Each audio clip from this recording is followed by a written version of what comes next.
Hoje vamos falar sobre um dos maiores mistérios de toda a Segunda Guerra Mundial, o mistério do B-17 Fantasma. Em 1943, um bombardeiro B-17 pousou em um aeródromo na Bélgica.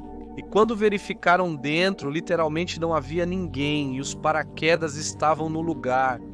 Como esse bombardeiro conseguiu pousar sem nenhum piloto?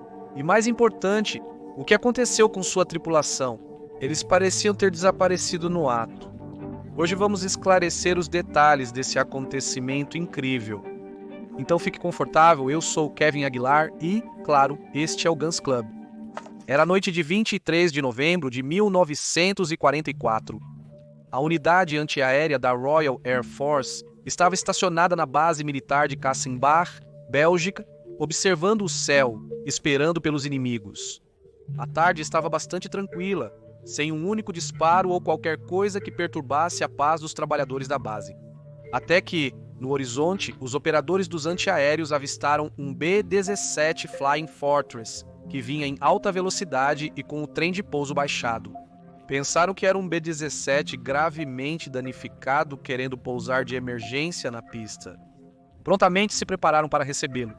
O B-17 parecia estar bastante danificado pela forma como voava, mas não apresentava danos visíveis substanciais, seus motores estavam perfeitos e não soltavam fumaça.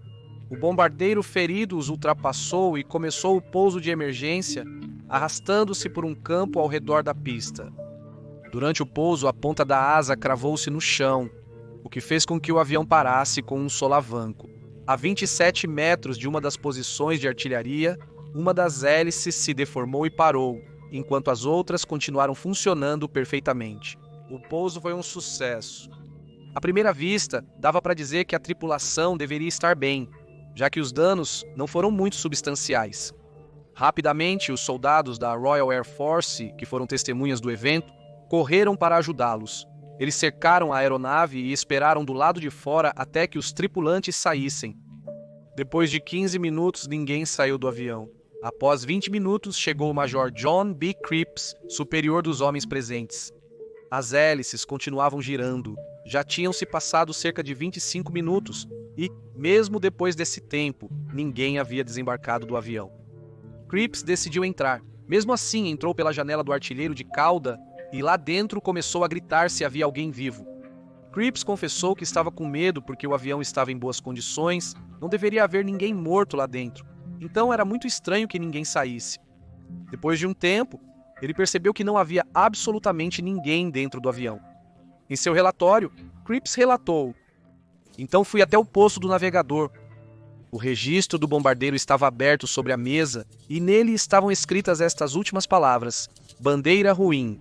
Durante nossa busca na fuselagem, encontramos paraquedas cuidadosamente enrolados, uns 12 prontos para serem enganchados.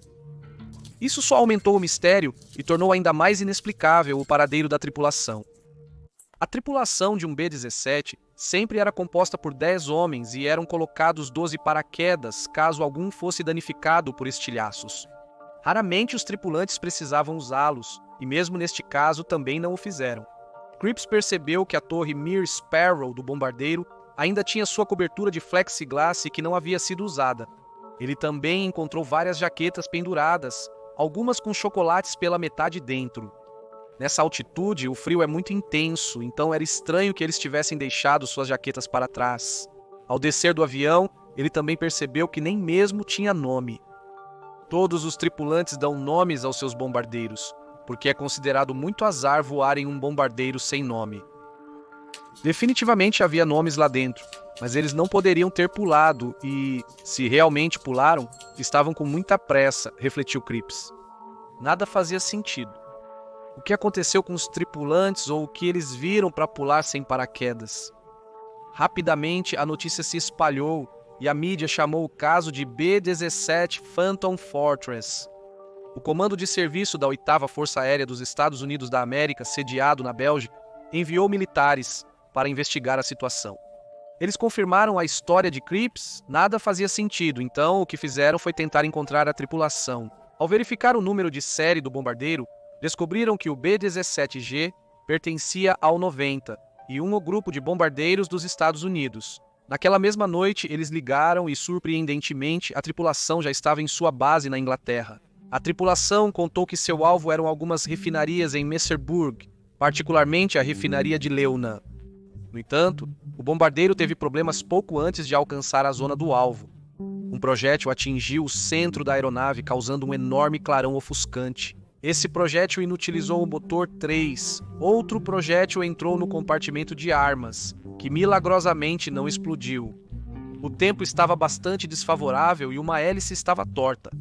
Por isso, o piloto Harold R. de Bolt rumou para a Inglaterra. Mas o B-17 não podia retornar à Inglaterra naquelas condições, então ele definiu as coordenadas para Bruxelas. O piloto, é claro, ordenou à tripulação que se livrasse de todo o peso possível, jogando fora qualquer coisa que não estivesse presa à aeronave. Foi nesse momento que outro motor parou, com 2 motores quebrados, eles estavam praticamente planando.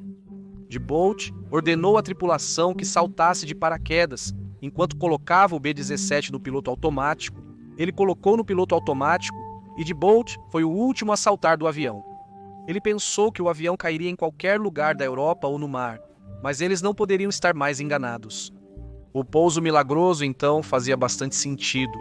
Embora o piloto automático apenas nivelasse a aeronave, como ela havia perdido 2 motores, simplesmente foi descendo aos poucos enquanto estava nivelada, e quando chegou o momento de tocar o solo, estava perfeitamente nivelada. Para o pouso, o que não tem explicação era o trem de pouso. E o mais incrível de tudo é que pousou justamente em uma base militar aliada e não em qualquer lugar da Europa. É algo extremamente improvável e foi a única vez na história que algo parecido foi registrado. No entanto, havia coisas na história de O Cofre que não faziam o menor sentido. Primeiramente, os paraquedas estavam intactos, sem uso em seu compartimento. Você pode pensar que eles tinham vários de reserva, mas exatamente tinham 10 de reserva para que sobrassem os 12 certinhos. Isso era muito estranho, por que teriam tantos de reserva? E nesse número exato? Também, as testemunhas da Royal Air Force afirmaram que a aeronave estava intacta e voava de forma estranha, mas com todos os motores funcionando bem. Então, isso quer dizer que se a história de The Vault for verdadeira, os motores danificados por fogo e estilhaços voltaram a funcionar misteriosamente durante a queda. Algo estranho aconteceu nesse B-17G e com sua tripulação. Algo tão estranho que simplesmente os tripulantes decidiram guardar para si mesmos. Infelizmente, os investigadores tinham muito pouco interesse em chegar ao fundo disso. Eles estavam em guerra e só queriam saber o paradeiro da tripulação. Por isso, o caso foi encerrado com a história do piloto Bolt. Essa história continua sendo um mistério que os tripulantes do B-17 Ghost Fortress levaram para o túmulo. E infelizmente, jamais chegaremos ao fundo desse mistério. Se você gostou deste vídeo, vai querer saber sobre os últimos momentos do Chinook 292. Muito obrigado por este vídeo e nos vemos na próxima. Tchau!